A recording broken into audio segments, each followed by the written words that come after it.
I bragged about my ex's success just to hurt him, and he destroyed my reputation in return. I don't even know why I'm doing this. I don't really know, to be honest. I think I'm just trying to make sense of all the chaos in my head, but there's no way to put it all into words. I guess I just need somewhere to unload, somewhere that's not going to judge me or make me feel worse than I already do. I'm still in so much shock, still feeling all this hurt that I can't seem to shake off. Everything's been moving too fast, and it feels like I'm stuck in some kind of emotional freefall, just trying to catch my breath, but I can't. It's like I can't even breathe without feeling that weight on my chest. I guess I should start by admitting something up front. I was just trying to be petty, but at the time I thought I was being clever, like really clever. Maybe even empowering in some twisted way. Looking back, though, it's pretty clear that I wasn't being clever or empowering.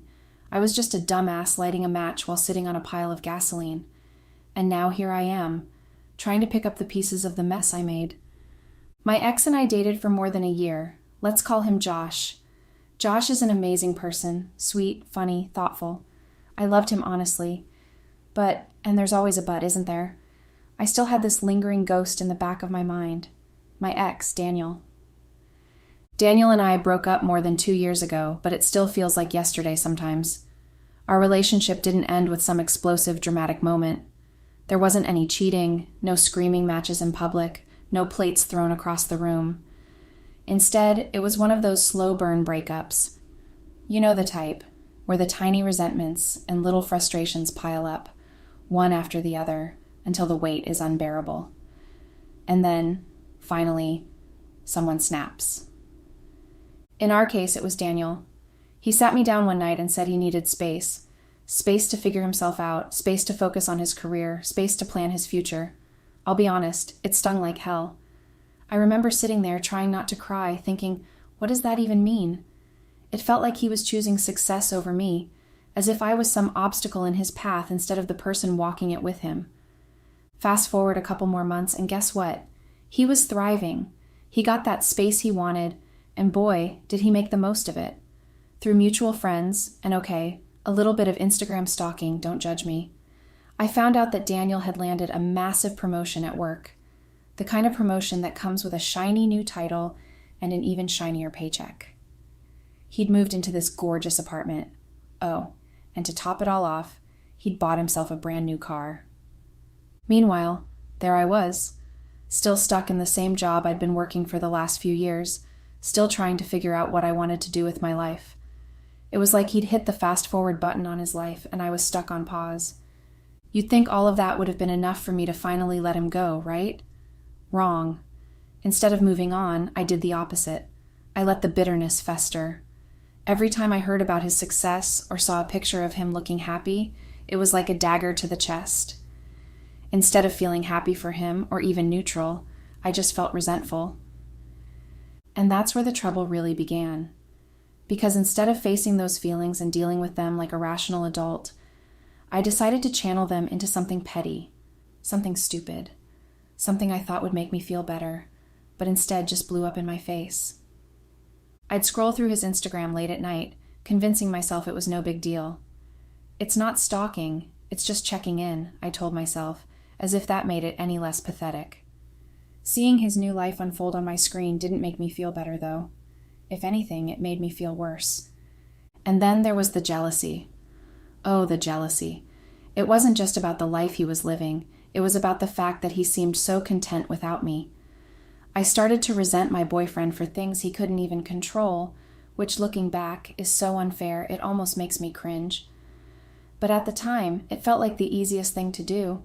Redirect all the frustration and bitterness I had bottled up toward him. He was the closest person to me, so of course he became the easiest target. It started small, almost unnoticeable. I'd catch myself thinking, why hasn't he gotten a promotion yet? Or why is he still in the same position at work after all this time? It wasn't like I had a valid reason to expect him to move up the corporate ladder overnight, but my twisted, bitter mind needed someone to blame. Since I wasn't ready to point the finger at myself, he became the default. The rational side of me knew that promotions aren't just handed out like candy, that they depend on timing, opportunity, and a million other things that aren't always in a person's control. But the irrational side of me didn't care. I needed a scapegoat, and unfortunately my boyfriend was right there. I started nitpicking everything about his job.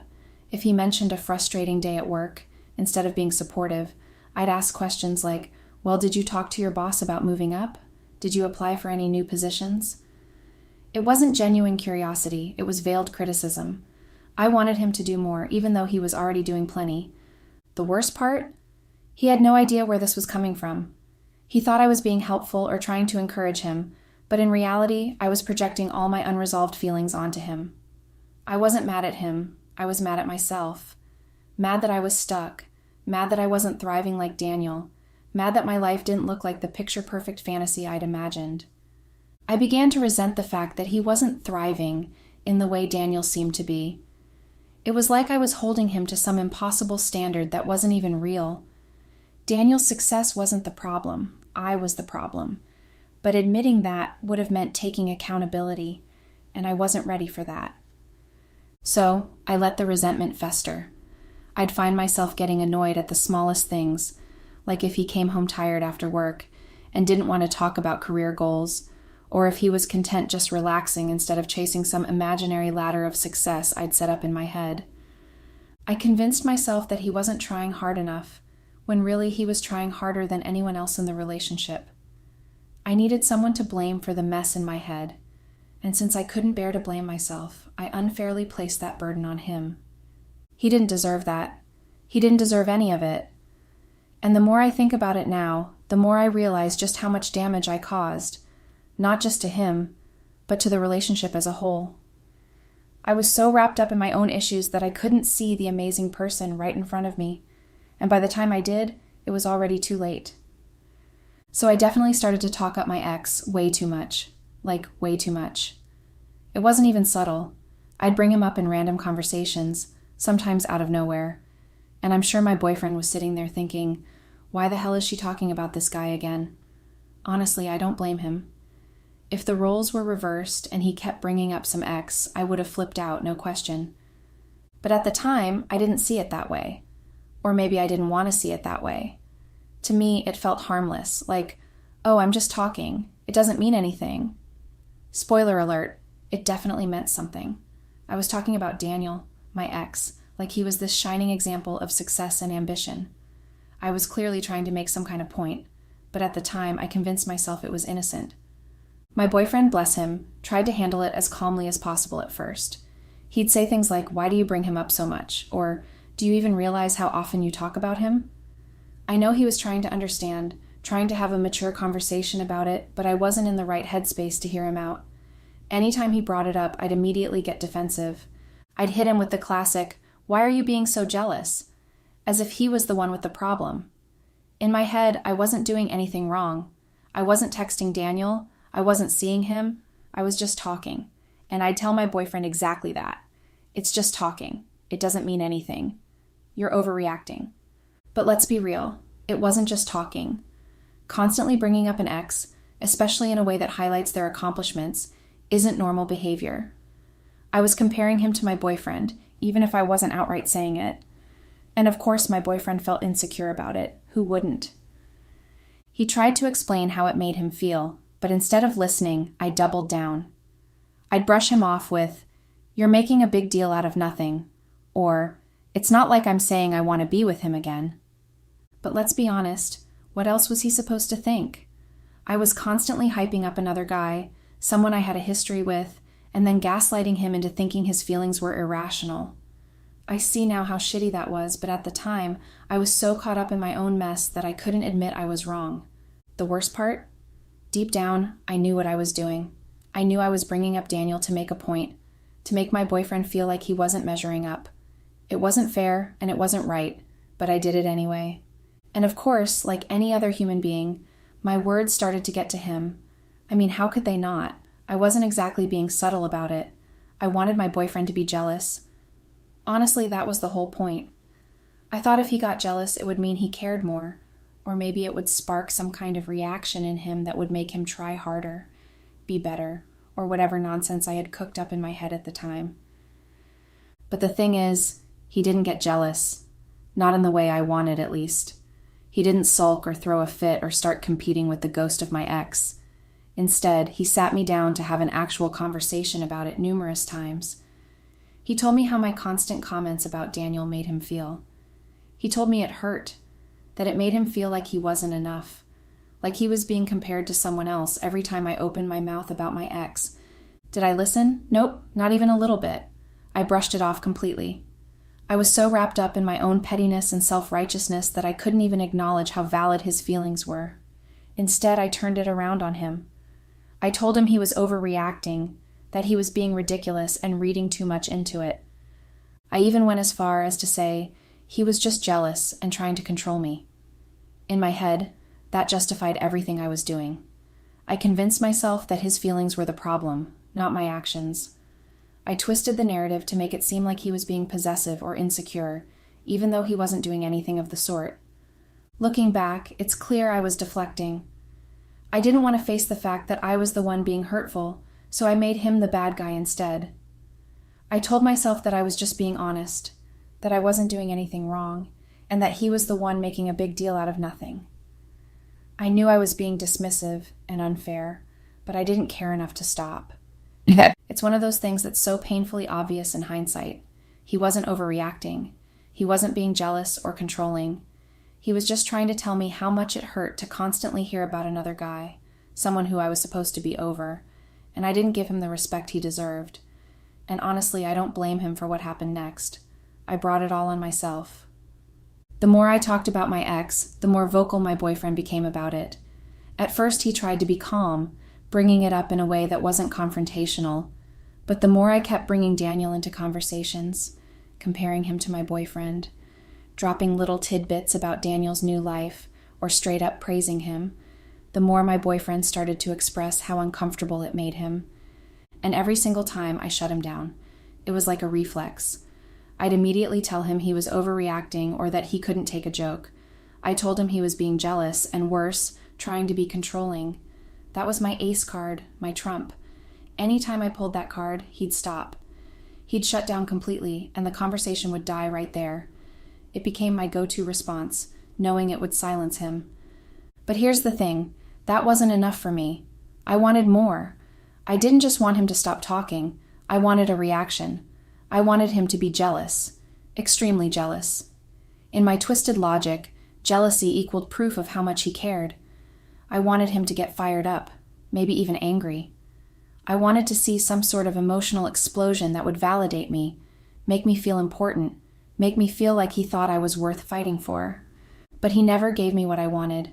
Instead of jealousy or anger, I got hurt. Instead of explosions, I got quiet disappointment. And because I wasn't getting the reaction I thought I deserved, I kept pushing.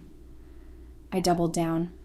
I talked about Daniel even more, brought him up in places where it wasn't even relevant, and found new ways to weave him into the conversation. It wasn't just a slip of the tongue at that point. It was intentional. I wanted my boyfriend to feel something, to show me that this bothered him. I thought that by poking the bear enough times, eventually it would growl. But all I did was make things worse. And then came the night I really messed up. We were at a group hangout with some mutual friends. The vibe was chill. Drinks, snacks, people catching up on each other's lives. At first it was fine, but then someone brought up Daniel. They mentioned how well he was doing, how his new business was taking off, and that was all the opening I needed. Before I even realized what I was doing, I started bragging about him.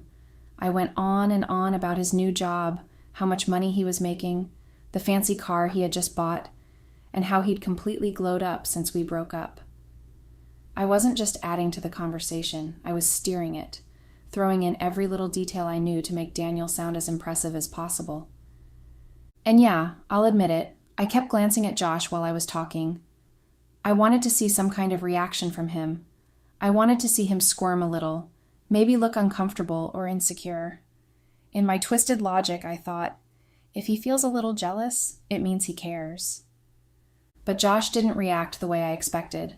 He didn't argue, didn't snap, didn't even roll his eyes. Instead, he just sat there quiet and stone-faced. After a while, he stood up, said something about needing some air, and walked out. At first, I thought he'd just gone outside for a breather, or maybe stepped out to take a call. But when I went looking for him later, I realized he had actually left the party, just straight up left. We had driven there together, so that meant one thing. He'd taken the car and left me behind. I ended up having to call an Uber to get home, and let me tell you, that ride gave me way too much time to think. Sitting there, staring out the window, I started to replay everything I'd said that night, and for the first time, it hit me just how cruel I'd been. When I finally got home, I walked in and saw Josh passed out in bed. At that point, I didn't even want to deal with anything, so I just climbed in beside him, pulled the blanket up, and laid there in silence. Part of me was still buzzing from the events of the night. I kept wondering if Josh would say something when he woke up. But no, he just stayed asleep. Quiet, calm. The next morning, I woke up and realized what a massive mistake I'd made. I should have apologized right then and there, taken responsibility for what I did, and owned up to the fact that I was being an absolute idiot. But of course I didn't. Instead, I just brushed it off, thinking it would blow over like everything else. I thought, it's just one more argument, he'll get over it. I honestly believed I could just skate by without acknowledging what I did, that he would just get over it like he always did. But that was incredibly stupid of me. I see it now, but at the time I convinced myself that I was doing the right thing by not making a big deal out of it. I thought maybe if I waited long enough, Josh would forget about it or just move on without me having to confront it. He didn't bring it up, didn't complain, didn't make a scene, so I assumed everything was fine, right? Wrong. I seriously misread the whole situation. I guess deep down I thought I could get away with it. I mean, I'd gotten away with this kind of behavior before, so why would this time be any different? Josh wasn't the type to raise his voice or make a dramatic scene, so I figured that because he stayed silent, everything was cool. About a month after that day, something surprising happened. Josh quit his job. I mean, I was totally blindsided. I couldn't even process it at first. Why the hell would he quit? He had been the one holding us together financially, paying the rent, making sure we could eat, covering all the bills. He had been the one keeping everything afloat, so why would he just walk away from it all? At first, I figured maybe he was just fed up. Maybe the job was too much for him. Maybe it was just burnout. That's what I told myself to make sense of it because it seemed so sudden, so out of nowhere. But then, when I asked, I found out that he already had another job lined up. And not just any job. Apparently, it was a way better one. A huge step up from where he was. Honestly, part of me felt relieved. I mean, it was great that he had something better, right? He was going to make more money, have more opportunities. That should have been a good thing. But here's the thing. While part of me was happy for him, there was this other feeling creeping in that I couldn't shake. Everything around me started to feel like it was shifting. And it wasn't just about the job. It was like I was losing him, piece by piece. He had always been the one who supported me, who held things down, and now it felt like he was slowly slipping away. His emotional distance was obvious. He wasn't reaching out to me anymore. He wasn't talking to me like he used to. He wasn't asking about my day or making plans for us. It was like he was becoming a completely different person that I didn't know. I couldn't even explain why it bothered me so much. It wasn't like I wanted him to stay stuck in the same place forever, but the fact that he was making all these moves without me, it was like I was being left behind. The more he focused on his future, the more I felt like I was stuck in the past. I could feel the emotional wall between us getting taller. He was becoming more distant, more independent, and it was like he was building a life that had nothing to do with me. He didn't need me to be his safety net anymore. He didn't need me to be the one to lean on, and that was terrifying. Months after that night, when I had convinced myself that everything had smoothed over, Josh blindsided me. He broke up with me out of nowhere. I was absolutely shocked. I didn't see it coming. Like we hadn't fought. We hadn't even argued. I genuinely thought we were past this whole mess. I thought maybe I had gotten away with it, or maybe he'd just let it slide. But no, he ended things right there, in one swift blow. He told me that he couldn't be with someone who didn't respect him, who constantly looked down on him, and to top it all off, was still so hung up on their ex. He straight up said that if I was still so obsessed with Daniel, I should just go back to him. I couldn't even process the words when he said it. It felt like someone slapped me across the face. He wasn't just mad or upset. He was done. He kicked me out of the house, and that was it. Just like that, I was out on the streets. I was speechless. I couldn't believe it. I didn't have anywhere to go. I was completely on my own. I ended up staying with a mutual friend for a few days, just couch surfing and crying my eyes out. I honestly didn't know what to do. I tried reaching out to Josh, begging for a chance to talk, to fix things. I told him I'd stop talking about Daniel, that I'd make it right. But he wasn't having it. He wasn't interested in fixing things with me. He had made his decision and stuck to it. He blocked me everywhere. Phone, social media. I was cut off. I didn't even have a chance to fully process everything before it was all over. I tried talking to our mutual friends, hoping maybe they would help me get through to him. But nope, they didn't want to get involved, and honestly, I didn't blame them. They all knew about the stuff I'd been saying about Daniel. They had noticed how I kept bringing him up, and they told me they supported Josh. They thought he deserved better than me. That hit me hard. Everyone was on his side, and I realized just how much I had messed up. I had ruined what I had with Josh, all for my own petty jealousy. I thought I was being clever or in control, but it turned out I was just pushing him away, and he couldn't take it anymore. All the things I had tried to avoid facing finally came crashing down on me. I couldn't fix it, couldn't change it, and it hurt more than anything. I had lost the person I cared about the most, and it was my own damn fault. I was honestly so fucking depressed. Everything felt like it was falling apart. Yeah, sure, I talked about my ex a lot, but it wasn't because I missed him. It wasn't even because I thought about him all the time. I did it to make Josh jealous, and that was a shitty thing to do. I knew it. I loved Josh. But I was too wrapped up in my own mess to admit it at the time. And the worst part was, I didn't even have time to recover from all the damage I was causing before things got even worse. So of course it happened. I got fired. Out of nowhere, my job just let me go. Apparently there had been complaints, anonymous complaints, and I'm not even going to get into the rumors because they were so fucking nasty. I don't want anyone identifying me from this, and trust me, these rumors were the kind that would destroy anyone. I couldn't believe it. I had no idea where they came from or who was behind it, but they had evidence. Evidence. Yeah, I put that in air quotes because honestly, what the fuck was that supposed to mean? The whole thing was bullshit, but there I was, fired with a measly severance package.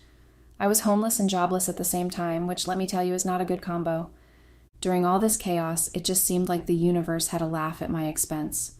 All my friends started pulling away, even the mutual ones.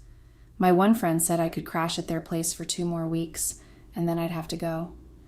They didn't want to deal with the rumors, and honestly, I didn't blame them, even though it fucking sucked. But no one believed me when I tried to explain it. No one believed that it wasn't true.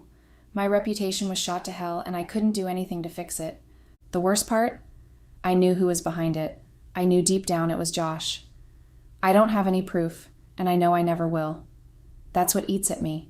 I couldn't prove it to anyone, and no one wanted to listen. Anytime I tried talking to people, even our mutual friends, they just immediately defended him. They said he'd never do something like that he wasn't capable of it. My reputation was completely destroyed. I couldn't stay in that city anymore. There was nothing left for me. So with nothing but a few belongings I hadn't sold off or pawned, I packed up and moved back to my home state. Back to where my family was. That was a couple of months ago now, and honestly, I'm still not over it. I don't think I ever will be. Even after I left, the shit kept coming. It didn't stop. My emails were getting bombarded with spam.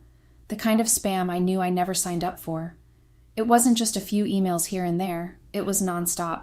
I started getting random phone calls about things I didn't understand. Ads I never put up, things I never even heard of. How the hell was that even possible? It got so bad that I had to change my phone number 3 times, and I had to open and delete a ridiculous amount of new Gmail accounts.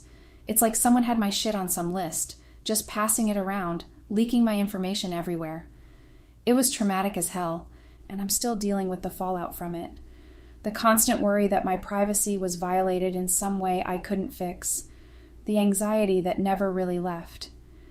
What makes this whole situation even worse, if you can imagine that, is the fact that while I was literally going through all this shit, Josh was out here living his life like nothing ever happened. He got a new house, got a new car, and was just out there driving around doing his thing. Meanwhile, I was stuck in this spiral, unable to figure out what the hell had happened to everything I thought I had. I couldn't help but feel like the universe was just kicking me while I was down, like he was driving around in his new car while I was scraping by. But here's the part that really fucking messed with me. Somehow, out of nowhere, he and my other ex, yeah, the one I'd been talking about to make Josh jealous, became friends. Like, what the actual fuck? I can't even make this shit up. So, I'm not proud to admit it, but I started stalking his social media, Josh's. Yeah, I said it. I know it's pathetic, but I just couldn't help myself. I needed to know what was going on. And after a couple of weeks of me moving back in with my parents and trying to put some pieces of my life together, I started seeing photos of Josh with my other ex. It wasn't just a one-time thing. It was like they were hanging out all the time. They were posting pictures together, and when I went to check my ex's social media, it was the same thing. They were friends now. How the hell did that even happen? It felt like a slap in the face. And now, I can't help but regret everything. I know it was my fault. All of it. I fucked up. I miss Josh so much. But I have no idea why I'm even admitting this. Maybe I just need to rant, unload, because if I say it out loud, maybe it will feel like a little bit of the weight will lift off my chest. It's crazy, though. Even when I try to tell people what happened, especially my parents, they don't believe me. They don't think Josh would ever do something like that, like spreading rumors about me and damaging my reputation. But who else could it have been? I'm 99% sure it was him. It just makes sense. No one else had that kind of access to my life or my circle. But of course, Josh is this perfect, kind, thoughtful guy in everyone's eyes, so no one would ever believe he would be the one to do something like that. Honestly, I can't even blame him for what happened. It's all on me. I was so fucking horrible to him. I took him for granted. I was petty, childish, and selfish. If I were him, I probably would have done the same damn thing. I don't even know why I'm talking about this here, honestly. Maybe I'm just trying to convince myself that I'm not crazy for thinking it was him. I regret everything. I wish I could go back and fix it, but I can't.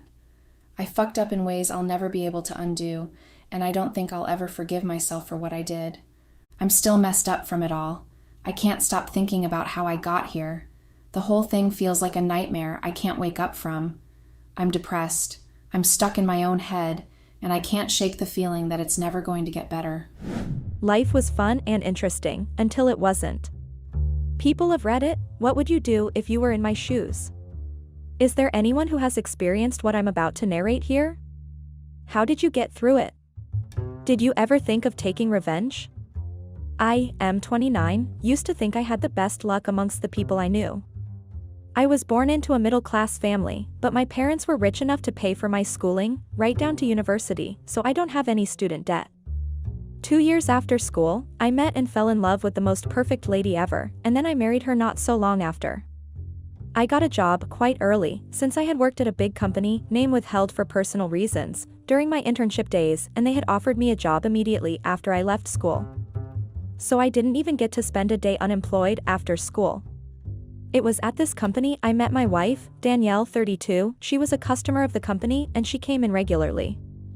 Slowly but surely we started to get comfortable with each other. She came over during my lunch break sometimes. We were so close then that my manager made me sole manager of the project that tied my company and hers, that way we never lose them as a client, he said. She mentioned a few things she liked for her ideal man to have, things I tried to model because I was already smote by her. She said she loved a strong man, in good shape and knew how to use his fist when necessary. I was a slim young man, so I started to hit the gym. I also got into kickboxing, not because she said so, but because I found it to be a good outlet for controlled violence, where two consenting adults beat themselves to shit until one taps out. Also, I started to slowly let her know that I didn't just want to be a friend of hers, but that I wanted more. I started to flirt, tried to be charming and chivalrous, and was pretty telling of my intentions. At first she was put off by the age difference, as I was 2 years younger than she was. With time though, she started to also take a liking to me, which was good. Hey everyone. Unfortunately, basically everyone who is watching these videos isn't subscribed. It would mean the world to me to quickly get out of the full screen video for 3 seconds and press that subscribe button. It's free and you can unsubscribe anytime. Sorry for bothering and thank you so much if you subscribed. It didn't take long before we were dating, and not even longer after that, we were engaged. Might have been rushed on my part, to be honest. She even said so one day, but hey, I knew I wanted her in my life. Not more than 2 years after dating, we became misses. When I turned 25, I had an idea for a business and I had started to set it in motion.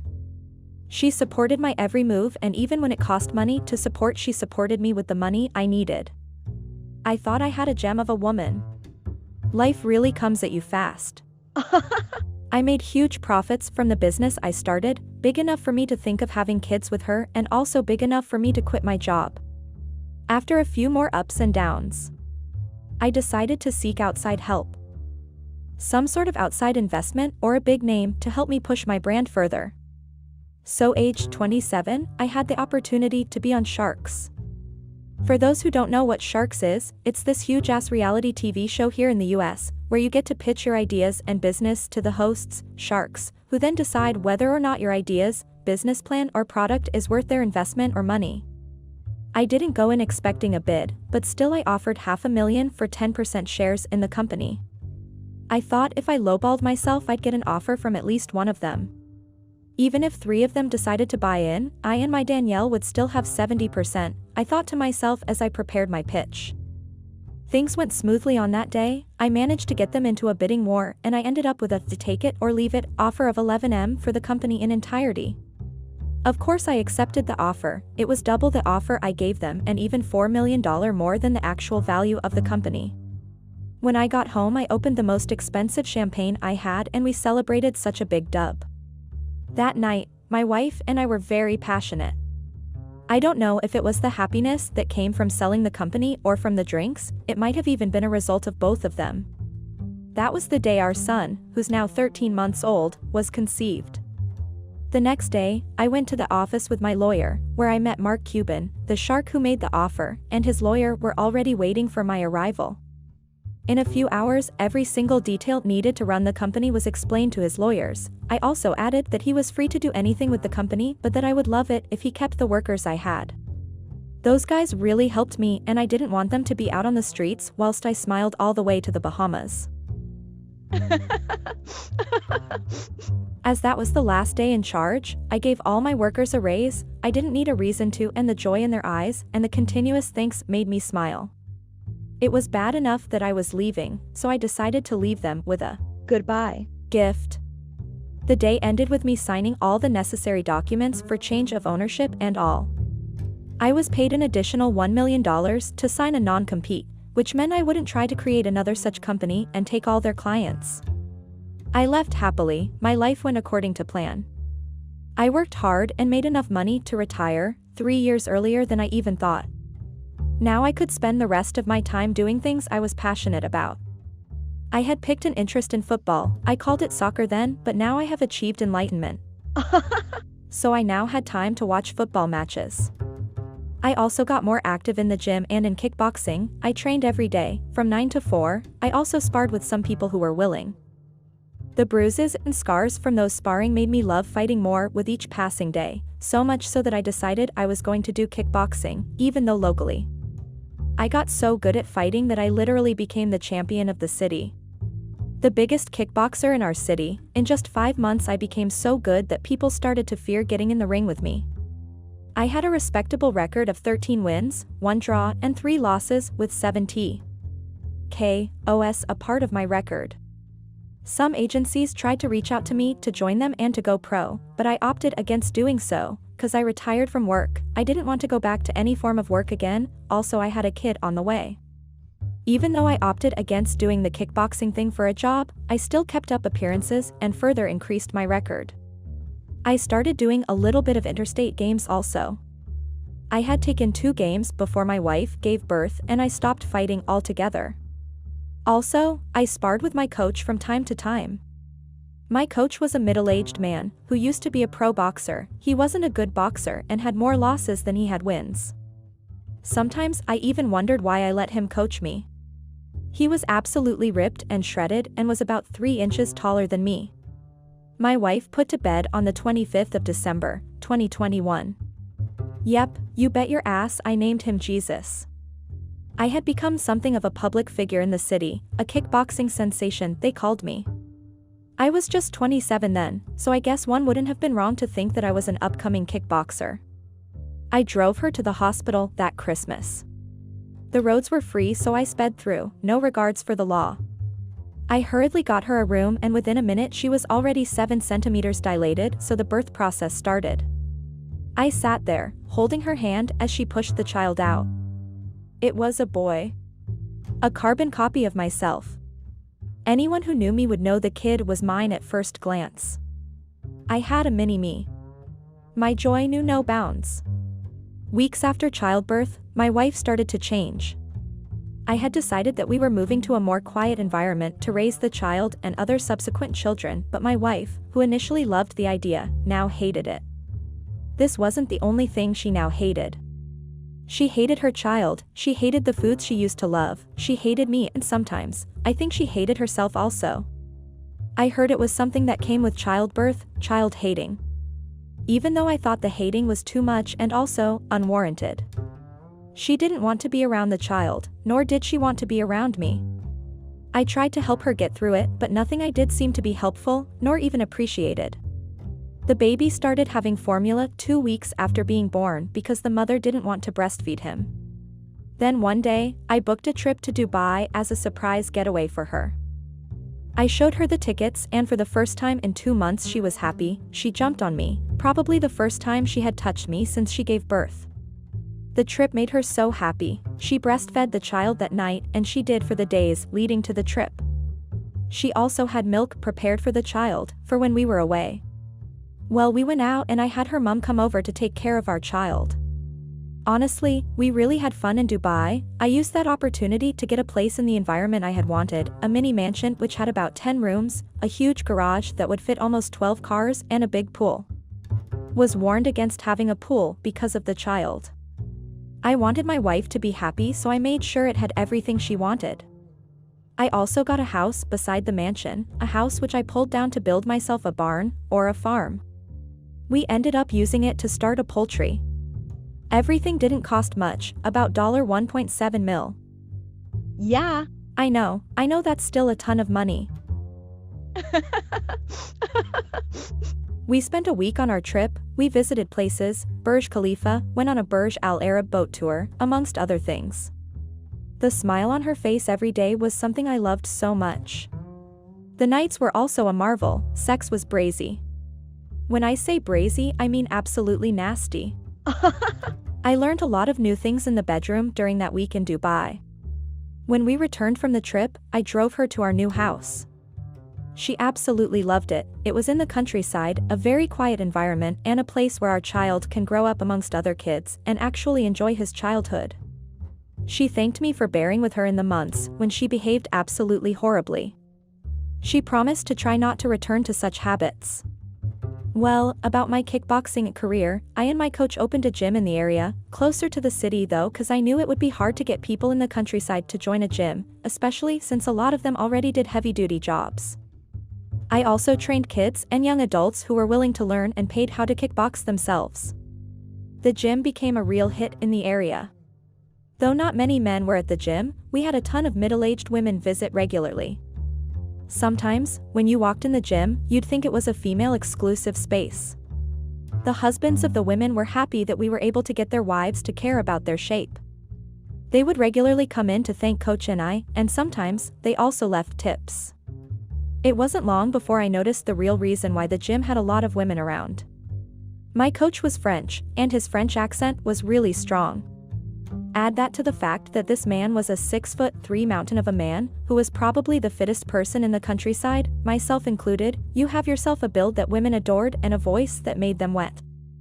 He, on the other hand, found a way to turn his admirers to clients. I didn't care much about that. My initial doubts were cleared and the gym was hugely profitable. So I did my bi-weekly training with the 12 people who signed up and then sparred periodically with the coach. The spars had a lot of the women watching. Soon we started to host fights and charge the women and other people for viewership. Well, now it had been 6 months since we moved countryside and Danielle had now reverted to her hating ways.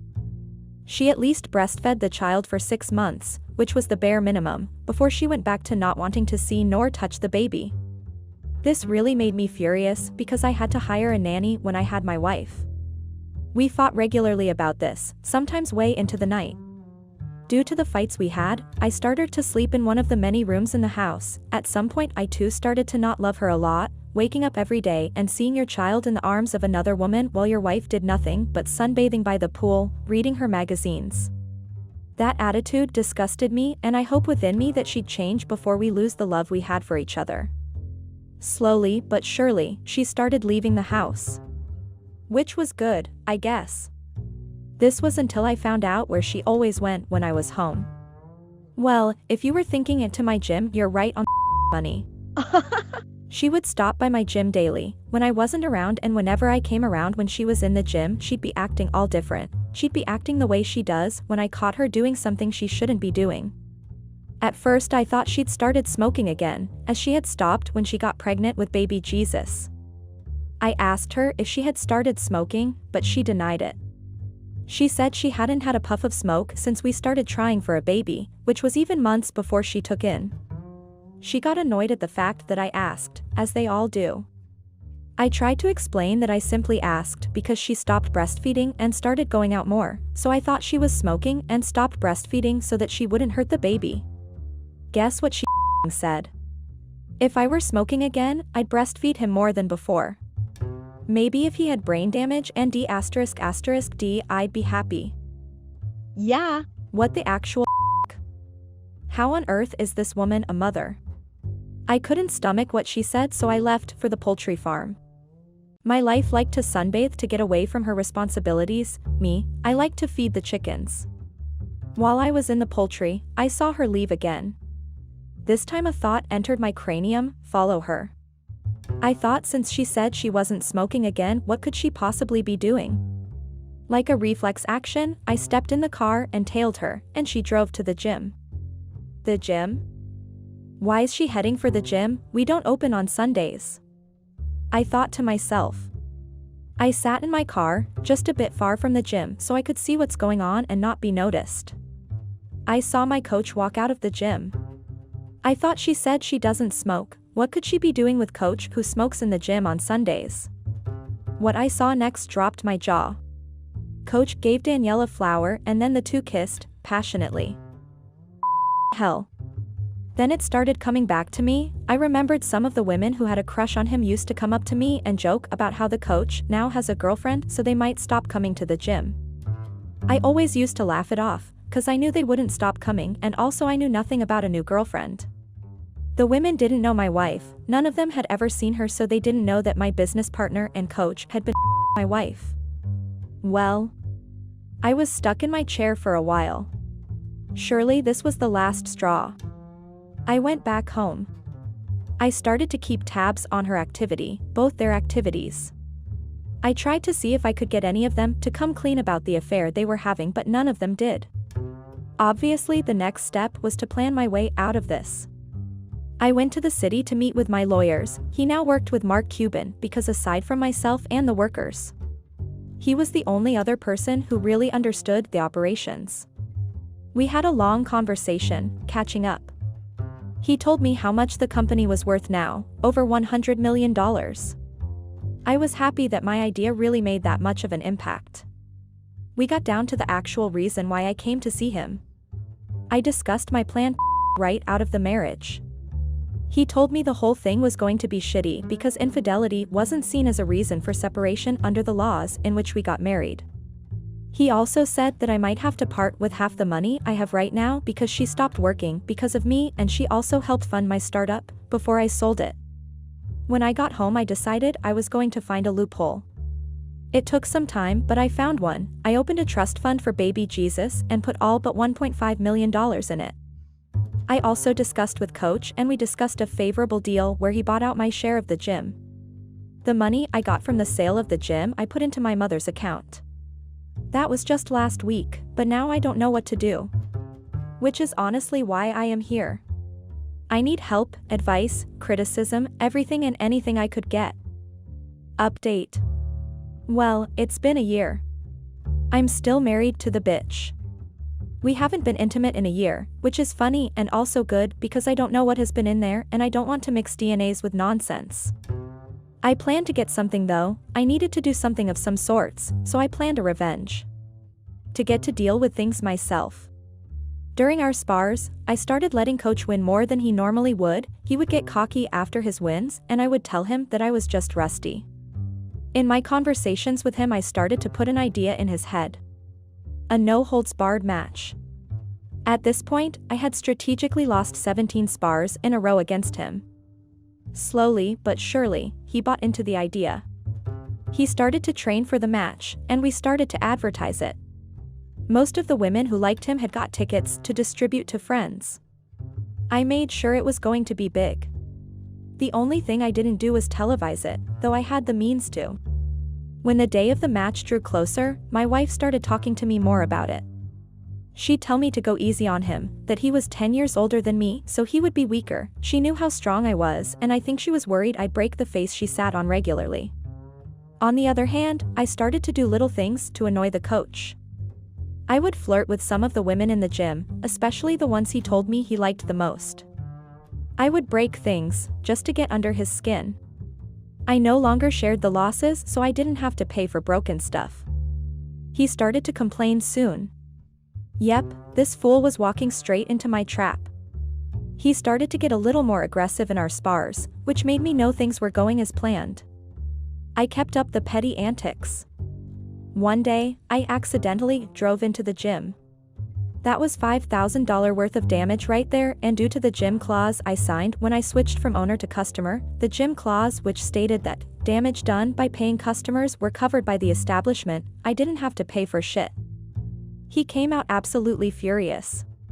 He was shouting at the top of his voice. I finally got him where I wanted. I shouted, mostly telling him to shut up, that it was an accident and it could happen to anyone. I went a step further and added, accidents like this one and your doping incident that made you retire as a worthless, waste of space boxer happens. He wailed. I hit him where he hurt the most.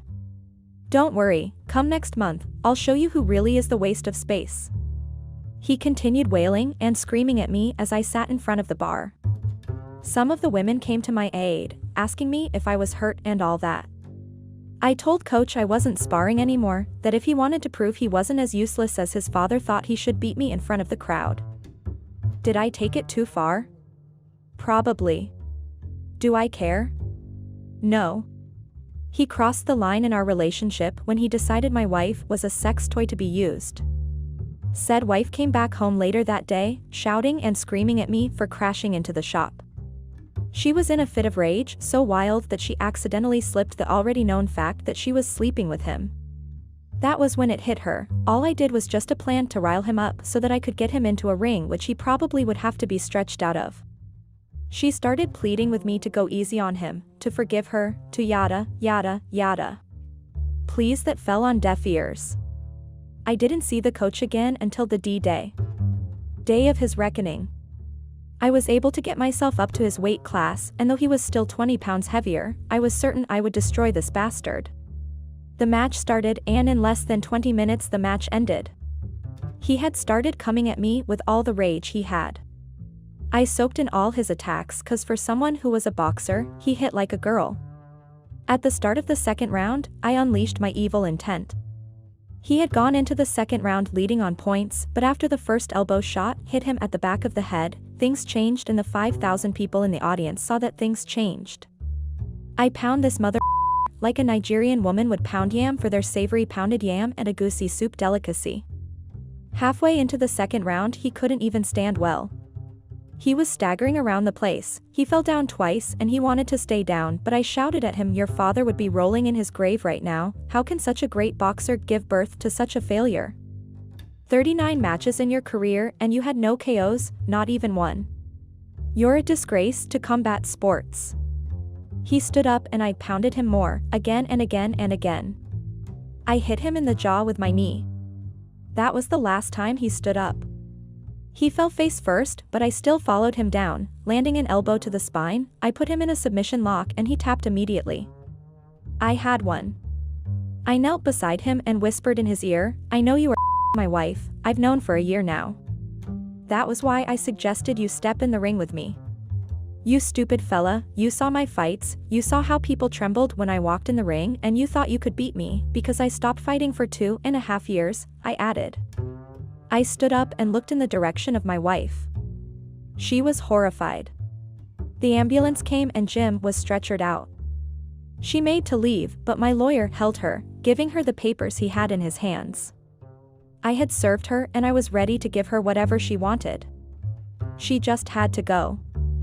The reason why I did what I did to the coach was because he had known me for close to 9 years, we were very good friends, and even started a gym together, yet he still decided to lay with my wife. Out of close to 30 women who had a crush on him, he chose my woman. I took a microphone and announced my return to kickboxing to the audience, and even better, I announced that I now consider doing it for a living. That's where we are right now, guys. I've started the journey towards single life. Update 2. Well guys, it has been 3 years since the epic grudge match versus French fries, as you guys call him in the comments. I am now divorced 2 years, although I had to forfeit the mansion and 40% of all my other assets, which meant she got 1% shares of Amazon, 0.4% shares in Tesla, and also $500,000 cash.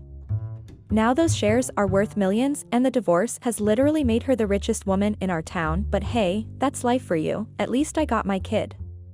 Full custody.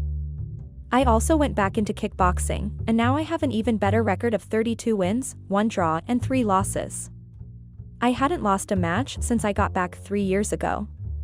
All in all, I am enjoying myself. I'm still very rich, wealthy in capitals. Also now, I have finally found peace.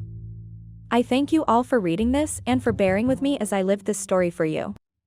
I hope that whoever sees this and is hurting from a similar situation finds solace in the comments. I will be moving on to other things like raising my son, taking cooking classes, and so on and so forth. Thanks. Okay. Medium dark skin tone emoji modifier.